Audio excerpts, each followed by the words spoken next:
for me and my team, what we talk about all the time is, as a dental organization, we don't exist, right, without great dentists. And we have a lot of great dentists here. It's our job as the business folks to create that environment where dentists and the rest of the providers want to care for patients. If we create that right environment, and it's compensation, of course, but it's the support that we give them otherwise, it's the daily interactions that they have with people, it's the way we communicate and the way we take feedback.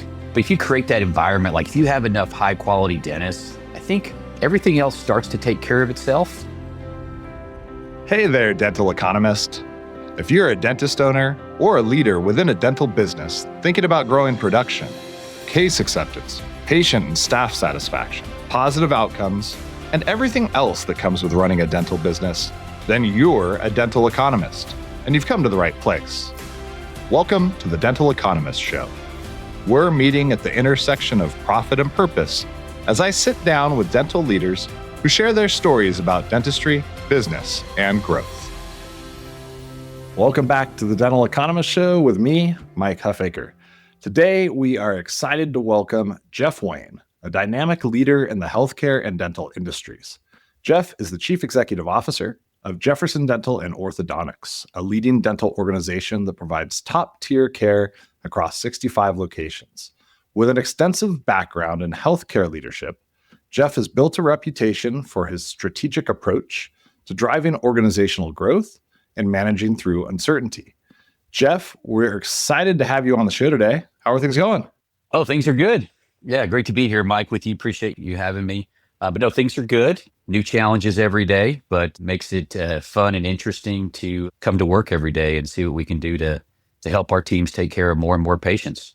Let's talk about that a little bit. I was looking through your background, stalking you on LinkedIn.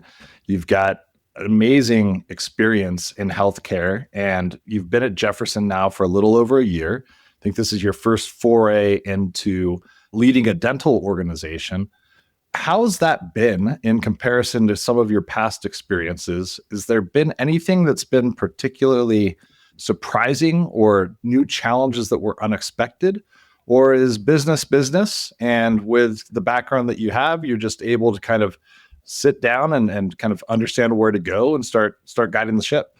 Sure. Yeah, no, it is my first experience in the straight dental world. Prior to joining Jefferson a year ago, I was in various leadership roles over the past close to 20 years in the traditional medical space with MDs as opposed to DDSs. And there's a lot of similarities. If you think about it's a provider-based business, providers are sort of a unique element of healthcare compared to maybe other industries. And the reality of it is you don't have much of an organization without them, right? So like that is very similar, right? And then a multi-site business requires sort of that understanding of the multi-site dispersed dynamics. How do you create positive change? How do you create culture across that where when you go to work, all 1,000+ people that are on your team aren't in the same building. Very few of them are in the same building, right? So that's very similar. So I definitely would say there's much more overlap with dental in my previous experiences. Some of the differences, dental in some ways is a bit more elective in some people's minds than some other types of medical care. And so that's been something to really get up to speed on. And while dental insurance is a thing and it exists, it is not nearly as helpful, I would say, as traditional medical insurance for medical doctor type of coverage. And so there's a higher component here than what I've experienced in other businesses where patient out of pocket can be significant here and much more cost sharing, if you will, with the dental insurance. And so that's been a unique element of it. And I think particularly for our patient demographic, it's been a challenging time for the past couple of years with inflation and higher interest rates.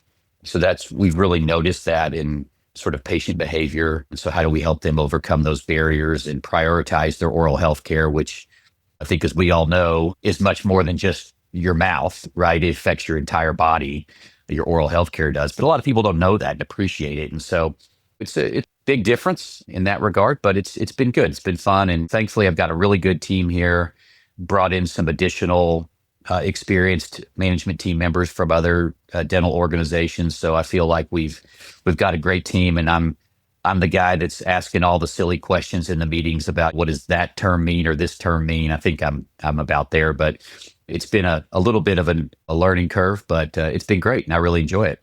There's a pretty steep learning curve entering into dental. At least your background is from healthcare. When I joined Planet DDS, gosh, 5.5 years ago, I came from restaurant and hospitality. So everything was new in dental, and even the production instead of revenue, and like caries instead of cavities, and like all the terminology. So it can be a lot to digest. Speaking of asking all the questions and getting to know people and having a great team, last week we did another stop on our kind of AI and dentistry tour, and had an opportunity to have dinner with Andrew on your team.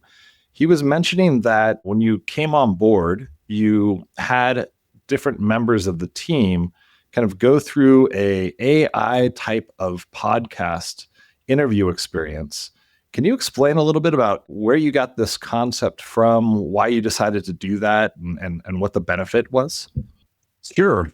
So I guess fortunately for me, a friend of mine that I'd call him a distant friend that I went to graduate school with started this podcasting organization, and he and I were catching up, and he mentioned it. But this organization is really about creating community within larger organizations, and that's what it sounded very interesting to me. Number one, because we've gone through a period of significant change here with some new team members, bringing them on board. But then we also operate in our 60 plus locations across the state of Texas, and we have 1,000 employees out there, right? And I don't know all of them by name. They don't know much about me. They don't see me every day. They don't see the rest of the management team. So the thought was, can we provide I call it a modern way to communicate with our team and just help them to know who others are that maybe they see the names behind the emails, right? And they maybe have seen people's names on an org chart. And it's just been a great way to learn about each other, to create some real relationships and make the culture, I think, a bit more friendly. I think when you feel like someone, you feel more comfortable. I think when members of your team believe that their leaders are real people, that they're willing to go the extra mile, right? They feel real motivated to support them and to not let them down.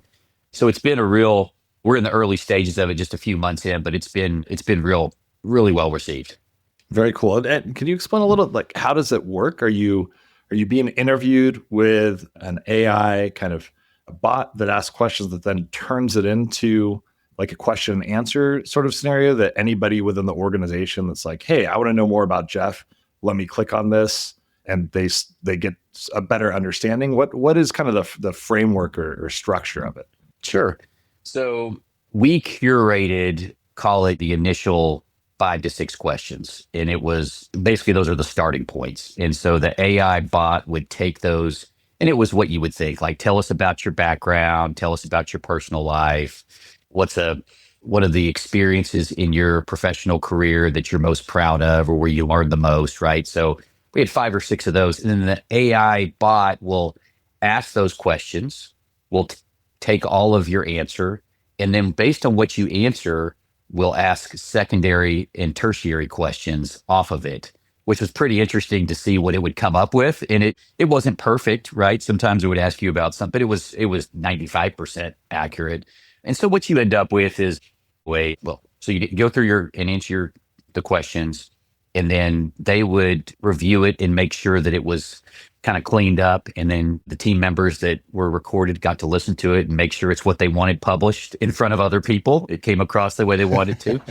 And then you end up with about an 8 to 10 minute podcast. I think what I've encouraged the team to do is, on your way to work or on your way home, right? Listen to 1 or 2. And most people have a decent commute, and it's just kind of a nice way to connect with people at your convenience. Yeah. No, I really like the idea. But the communication, getting to know people across a broad organization is always a challenge.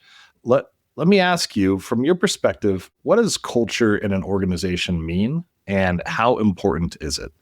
Yeah, well, I think I'll start with the second, how important it is. I think it's absolutely critical. And probably most people would say it's critical. I think what What really matters is what does the organization do to support it and to sort of live it out on a daily basis. I think culture is particularly important in the broader healthcare world because we have so many members of our team that they really are doing this because they love to take care of people, right? There is that sort of servant element of what they're doing. And I think that aligns very well with a sort of a mission oriented culture, which is what we talk about here. So I think it's paramount again in the healthcare space, and it's paramount in a dispersed or multi-site healthcare space where again not everybody is coming together every day. So again, big believer in culture. I believe that I, as the CEO, sort of the one who needs to make sure that culture is front and center, and that has lots of different ways of manifesting itself. Part of it is how do I talk to people? How do I communicate with the broader organization? How transparent I am, right, about what it is we're challenged with? Because every organization has challenges, and I think that transparency is incredibly important. And what is culture here at Jefferson? It does start with our mission. We are very mission oriented. Many of our patients, the vast majority of them, prior to coming to us, have not received routine dental care. So, whereas probably many people listening to this podcast would say, yeah, of course, you go to the hygienist every 6 months, and assuming that you're doing that, everything else is on cruise control. And every once in a while, you may have a cavity or something like that. But many of our patients do not do that. They have not been to the dentist for years. And so they often come to us in pain. They often come to us with an extensive amount of needs. And so our mission along that lines is to be there for them, be respectful to them, certainly not judge them, help them to understand the best way to get this care in the most impactful way for their money, which is probably more important now than it's ever been, at least in recent memory. So it starts with our mission, and then it sort of filters down in the way that we talk to our teams and the way that we guide them on the activities that we want them to do every day, and the way that we want them to treat everybody that walks in the door and their coworkers as if the proverbial as a member of their own family, right? Like we really believe in that. And so culture is really part of everything that we do. And again, as I mentioned, I think it starts with me. I believe in a lot of communication. That you mentioned the podcast, but I make sure that it's hard to be out in 60 plus locations on a regular basis. I probably don't do as much of that as I should, but I do meet with groups of people from my team on a regular basis, talk to them and encourage them to talk to their teams the same way, right? Like, let's talk about our challenges. Let's talk about our opportunities. And I send out email sort of company updates once a month that talks about what's going on around the organization. And I try to call out individuals that have kind of gone above and beyond, sort of star employees, if you will. And then in my monthly leadership meetings, which is sort of middle level managers and above, I turn the floor over to them and ask them to recognize others on the team and call it success sharing.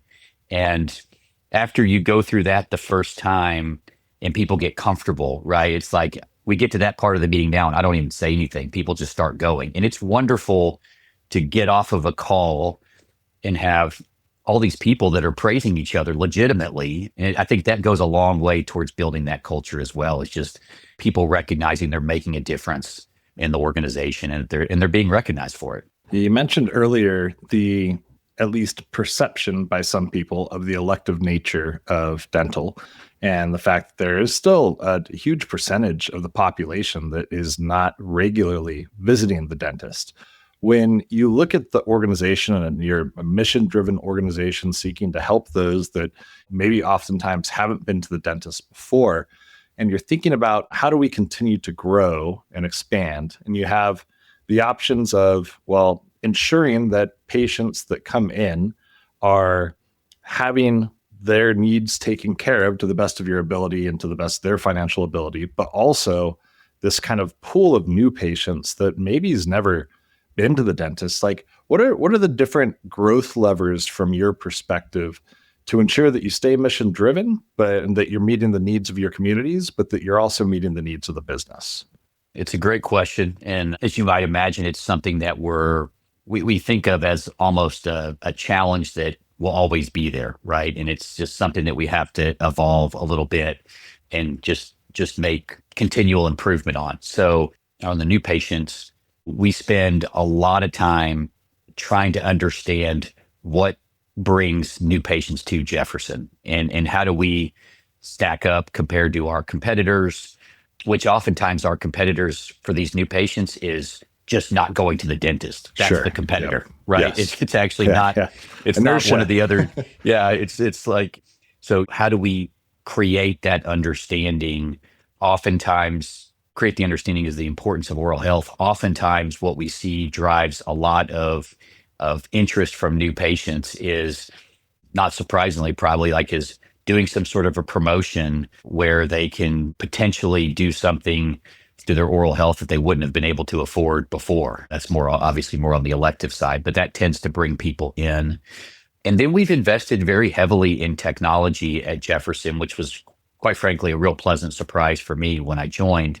So we've embraced AI technology for this for scanning and sort of the looking at educating the patient on here's what's going on in your mouth, right? And I think when patients see that and that they have real areas of decay and they have real areas of risk, and then you talk about like, okay, if you don't start to address this now, you're not going to have any teeth. I mean, that's just in many cases what's going to happen.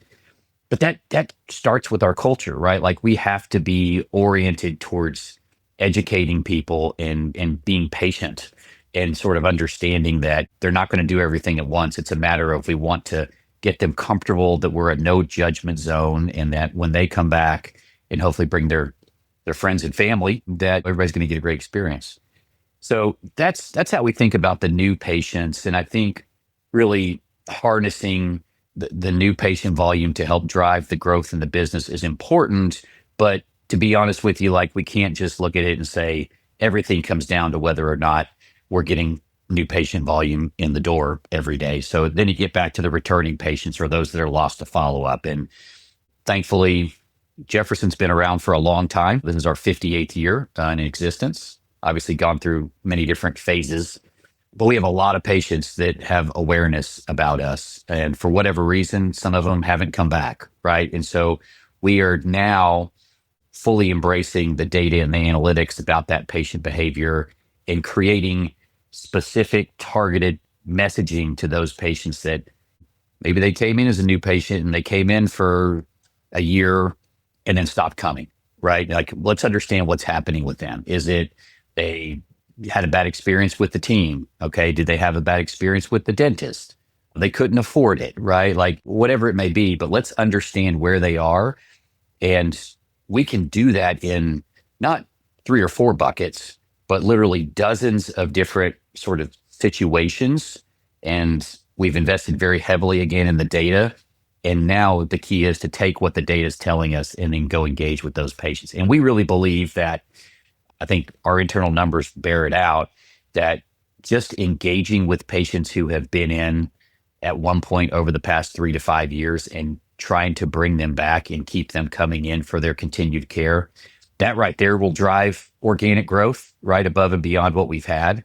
So that's something that I think no matter what business you're in, but certainly in the broader healthcare world, like you have to be on top of your data and you have to understand the behavior of your patients, because it's oftentimes not what you think it is. And I'll give you an example. When I got here a year ago, I'm asking the team, like, why do new patients come to us? Right? Like, just let's talk about that.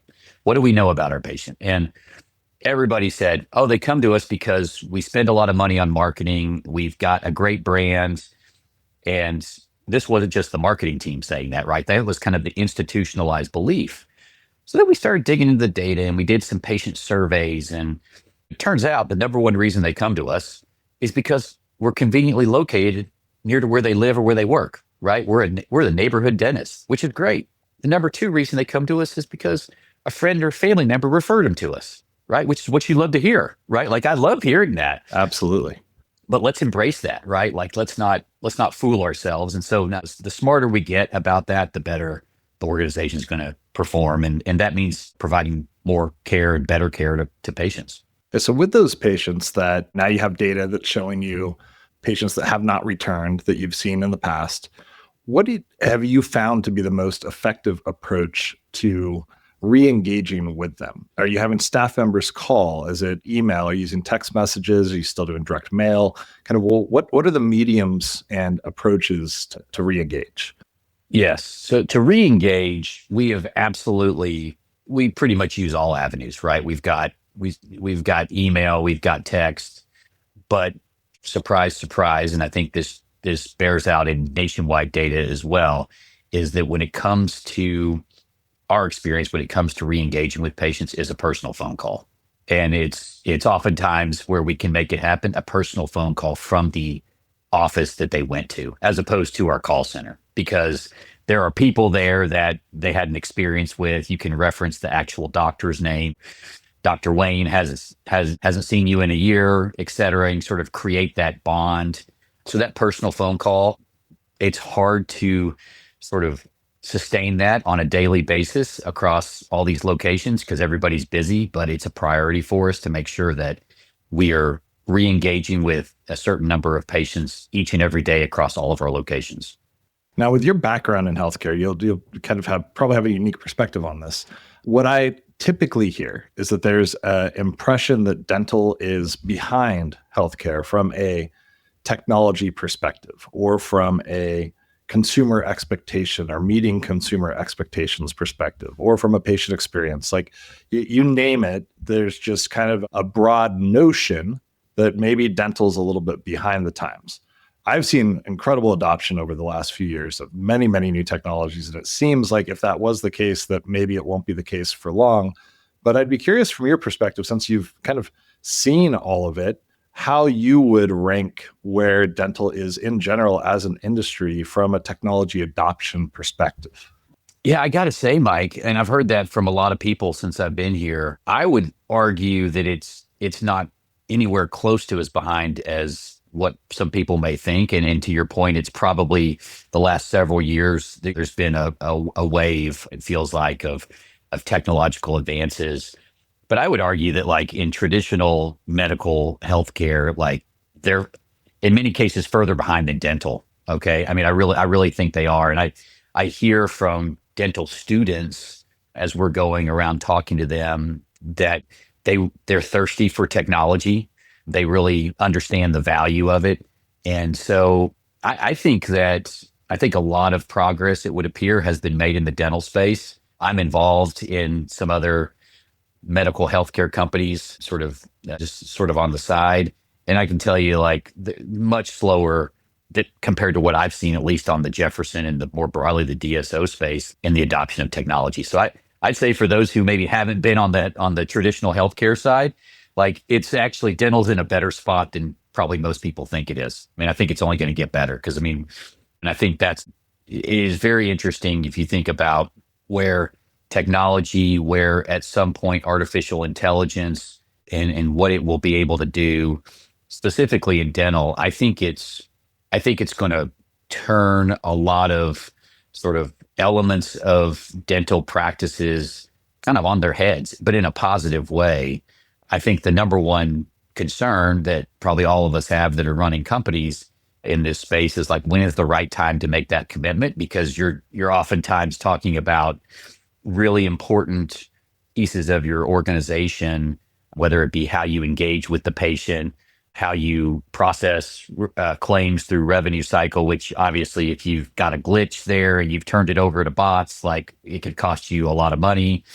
But that we're getting very close. And I kind of take the approach of I don't want to be the first mover. I want to be the second mover and just make sure somebody else has beta tested this.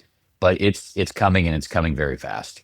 Yeah, I agree. I think a lot of the perception might have to do with insurance and with the fact that dental insurance is, some people would say not really an insurance when compared to what you get in the healthcare field. And so when you have people that come from healthcare, the other side, and they see how things operate in dental, there might be this perception that it's behind technologically, but it's really more of just a kind of foundational structure difference versus being behind from a technology perspective. And I think there's a lot of people that are trying to close that gap. I think once the RCM piece gets closed, there will be less of that perception as well. Because from a patient experience, patient tools, the AI things that are out there, there certainly is a lot of new tech. You mentioned radiographic AI, and I think that seems to have been the hottest kind of product that hit the market over the past 2 or 3 years. It seems inevitable that everybody's going to use it at some point. And one of the things that you said that I think was really important was it's about education. When those companies were first pitching their product, it was like increased case acceptance, and you're going to do more crowns, and you're going to have this, and you're going to have that. All of that's a byproduct of having a patient sitting with a doctor that trusts the doctor, and it builds that credibility in that moment. Did you see, or across your organization as you're using it, is there broad buy-in now for that technology at this point? Does everybody see the value in it, or there's still kind of holdouts that are like, this is not for me? Kind of what's your perspective on where that's at from a first mover, second mover, crossing the chasm perspective? Yeah. So I think where we sit today within Jefferson, I would say we really don't have any holdouts anymore. Okay. It's not to say that we didn't have them at the beginning, which sort of predated me. But I think the doctors and the teams see the value of it, because we had a concerted effort to have these tools utilized with as many patients as possible where it was relevant, of course, and shared sort of the learnings from that and shared some of the feedback from the patients. And I think that's ultimately what got us sort of over the hump, is that I think, again, if you can show that it matters to the patient, and that education piece that you referenced, it goes a long way towards the doctors sort of maybe evolving their holdout thinking for those that did. The second piece of it was, and maybe this was actually the primary driver, is we had a champion in our chief dental officer, and she was just phenomenal in educating the rest of the dentists and taking the time to overcome any of the challenges or barriers or concerns that they had. So between having a champion and just sharing the value that came from the patients buying into this, it's made a big difference. What are some of the things that make you bullish about the dental industry? And maybe what are some headwinds that you see that create challenges that make it difficult to continue to grow? Yeah. So I think bullish, I was not here prior to the pandemic, but pretty much everybody I've spoken to said that you can kind of look back in time and say the pandemic happened, and then sort of the dental industry broadly, right, was off on a slightly different trajectory as patient behavior changed, inflation hit the business side, right, particularly on personnel. But I am bullish because it's like most other pieces of healthcare, right? Like, this is a service that is needed. It's not going away.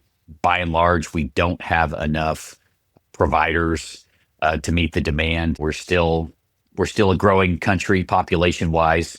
We'll see how that all plays out with some of the changes there demographically. But I think that I'm bullish about that. And I think what I'm probably the most bullish about is I do believe that we will go back to a mindset that was within the patients pre-pandemic, that this needs to be part of your normal routine. You do need to go to the dentist, right, multiple times a year. And I think we're going to get back to that. You've seen those numbers dip, but I think it will come back. I think it's kind of like everybody said that nobody was ever going to go back to the office anymore, right? And the commercial real estate was dead. And now you see the pendulum kind of swinging back a little bit.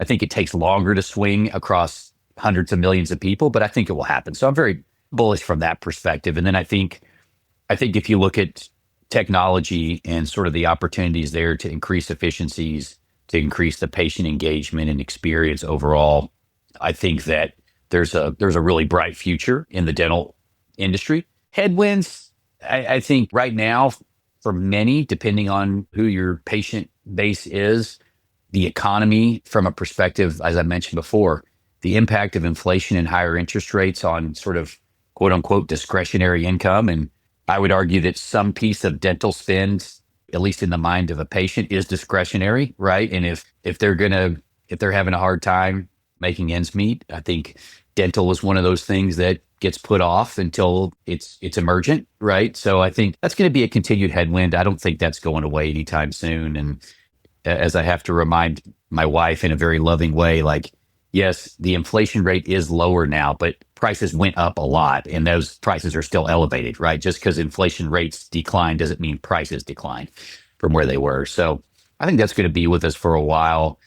I think from another headwind perspective is just sort of matching the supply and demand of dentists and the broader team, of course, because there's been a total reset on staffing, finding great staff members at compensation rates that make sense for organizations. But I think every provider-based business I've been around in the last 10 or 20 years is struggling with this sort of changing expectations of dentists and what is full-time work? Okay. It used to be 5 days, right? Like, and now it's 4. And so those have real implications for the industry and sort of the availability to take care of patients when it's convenient for them. And so that's a headwind that I think you got to think creatively, and you have to be willing to maybe rethink how you engage with your providers. I mean, for me and my team, what we talk about all the time is, as a dental organization, we don't exist, right, without great dentists. And we have a lot of great dentists here.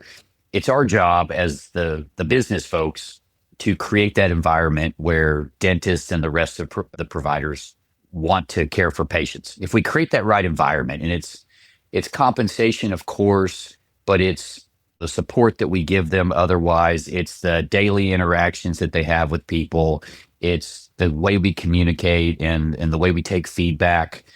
But if you create that environment, like if you have enough high quality dentists, I think everything else starts to take care of itself. It's never as simple as that, but you got to start there. When you think about, as the CEO of this organization, what your top priorities are, like what you have to nail or get right in order to fulfill your obligations to the organization, what are those? How do you prioritize them? Yeah, that's a great question. Well, in our situation, we have external stakeholders, right? So we have outside investors, and then of course we have sort of the internal team, which is where I spend most of my time. I mean, where I think is the most important. I think that the performance that we're able to put together as a team internally, I want to spend my time talking to my outside investors about those things and not like letting them necessarily get too involved in the daily operations.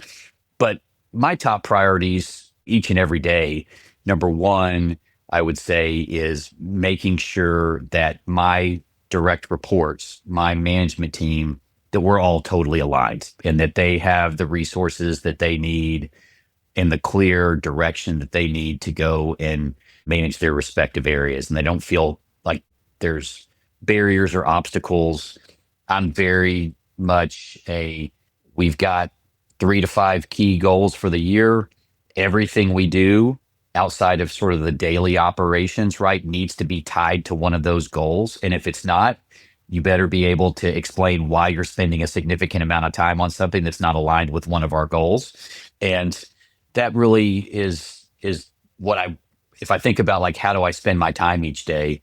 A lot of it is that, right? It's just making sure that the team knows what they need to be doing. I view myself as the conductor of the orchestra, if you will, right? Make sure everybody's working well together. I think more broadly, sort of another priority for me is I want people to feel good about working here and what we're doing each day. And so I like to do a lot of communication about that. And as I mentioned before, and so it's sometimes surprising to people because my approach is it's a little bit kind of aw shucks, sort of down home. What you see is what you get. But I want to make sure that people know what's going on. And that involves also like everybody in our organization needs to know the direction that we're going in and why we're going there and how their role plays into meeting the broader goals. And that's one of the reasons that I think I was 20 years ago drawn to healthcare in general, was not as a practitioner or a provider, but I was like, if I can be a part of organizations that are helping people, and you can harness that desire to help others with your team and also have a great business to go along with it, it's way better than just working in another industry that's about making more money all the time and not really doing anything good for humanity along the way. And so I guess this is kind of my way of doing that. And so anyway, that's kind of the way I think about my top priorities. Common theme there, right, is it's all about people. And I'm a people person. Healthcare is broadly a people industry. Dentistry in particular, it's very people oriented. And so I spend pretty much all of my time thinking about how do we engage right with our people and of course the patients who are people as well. I hear from quite a few leaders about the importance of prioritization, something that we talk about in our organization as well. And you've made a comment like, if you're working on something else that doesn't tie to our top priorities, then why are you working on that? Is that something that you had to kind of cultivate the ability to dial in that focus over your career or across your career? Because it seems to me the type of thing that people recognize that it's important. And it's like one of those like simple, but like not easy things to do because so many things are always popping up. How have you kind of managed that over the different roles that you've had and ensured that you really are just focusing on what matters? Sure. That's a great question. Well, first of all, I'm going to say that it took me a while to learn the importance of that ability to prioritize, not just for myself, but for those on my team who report to me. And I'd argue that probably the hard times in my career when things weren't going well is when you learn the importance of being able to prioritize. You also gain the confidence through that experience to be able to draw that line in the sand for your team and say, no, we're just going to focus on these things, right? And it's okay. We got a parking lot over here. I hear you. It's important what you're talking about or what you're thinking about, but we're just going to I'm going to give you permission to put it off, right? And just like not worry about it. That goes a long way. And then also the confidence to say no, right? I mean, like I've assembled what I think is a really strong team here, and many of them were here prior to me getting here. But being able to have the confidence to say, no, we're just not going to do that right now, even though it's maybe somebody's pet project, right? Like, and sometimes they're disappointed about that, right? But the reality of it is it sort of ties back, right? If you're very clear with what is the vision, what are the goals for the year or whatever the time period is, and the team knows that, and you can continually point them back to it, I think people appreciate that. Even when they don't necessarily agree, right? They appreciate the candor and the transparency. And so all of that, it wasn't a light switch, right? Again, it sort of took place over time. And I think that's one of the things as I've had the opportunity to be involved in some board positions in my career with like first-time CEOs. That's one of the things that I think they all sort of are at least initially struggle with is like, how do I keep my team focused? And how do I enjoy, I've had the opportunity to kind of mentor some younger CEOs, just like I was, with sort of those tools. And I think they're super powerful. It's kind of, if people know where we're going and they know what you expect of them along that journey, I think it's really freeing. I mean, I think it's freeing for them because they like, okay, this is what I'm supposed to do a good job. And I see how those actions are going to tie into the broader company goals. I think people want to get behind that. There's a great book by a former Navy SEAL, Jocko Willink. It's called Discipline Equals Freedom. And he's got it's extreme ownership, but he's got a whole notion in the book about discipline equals freedom. And it really resonates what you're saying. If you have those kind of parameters set where people know what's expected of them, even though it might feel constrained in some sense, it's actually not, because then you're able to actually go pursue what's important. I really like what you said about giving permission to not pursue something, because I think that's where people get really tied up in knots as they sit there going like, how everything seems important to me. And here's my boss saying, here's the things that we really need to focus on, but I'm going to disappoint somebody if I don't do what I think I'm supposed to be doing. And to have you come in and say, no, you can put that aside. Like that's not for us now, absolutely has to go a long way, and kind of the productivity there. You've been in the space now for a year. I know you've learned a ton from your team and the folks that have been in the industry, and Jefferson has a wealth of experience in dental. Are there any other avenues or individuals that you've kind of connected with in the industry over the past year that have been particularly helpful in kind of that learning curve to get up to speed with dental? One of the things that I've learned to do along my career is to engage with others in a similar position at what some people would argue are competitors, right? I have been very active, and thankfully many other CEOs have been very receptive in me reaching out to them and forming relationships and just kind of sometimes commiserating, right? But also just sharing best practices. So I've got 4 or 5 either CEOs or CFOs there that have been very helpful. And I've also engaged with our vendors. I think, as I've found, and I've been told many, many times, right? Like, dental's a relatively small world, and most people, once they're in it for a long time. And It's so true. there's just a lot of relationships and introductions that other people can make. Those really kind of has been my avenue to do so. And I just very appreciative of those that have helped me get up to speed up until this point. And I always feel a little bit bad because I don't have nearly as much to offer in return. But I've always found that just it's every conversation you learn something, right? And could be learn something not to do, right? Or something you should be doing. So I make sure that each week I spend a couple hours a week probably talking to others just to learn and sort of bring those learnings back to the organization. One last question, then we'll wrap here. I want to be conscious of your time. What are you most excited about kind of heading into 2025 here? Any new initiatives, projects, just anything in general that really has you looking forward to what's to come? Yeah, well, I think for us, 2025 is really about executing at a high level after some pretty significant changes last year. I want us to be great at the basic blocking and tackling. And I want to make sure that every patient that comes in our door feels like they were treated like family, that they are willing and able and to refer their friends and family to us. That's like turning our patients into our number one marketers is something that we're all about. And I think we're just now starting to see the benefits of that. We've also, I would say, put out a very clear set of goals for each of our offices as to what success looks like, and then given them what we think are the right tools to be able to reach those levels of success. And I'm excited to see how that sort of occurs over the course of the year, because honestly, like we were kind of missing that. And there was a bit of a disconnect, at least over the last couple of years compared to the way it was previously. So I think our teams are going to do a great job on that front. We also have some pretty exciting initiatives on the specialty front. We're primarily general dentistry and hygiene. We do some orthodontics, as is in the name, but there's some other specialties that we really haven't done much of. And I think that in certain pockets, the organization makes sense. So oral surgery and the likes, the standard things, and we're going to be standing some of those things up as well. We're also, of course, we've got probably some pilots that we're going to do with some AI bots as it relates to the patient experience and see what that looks like.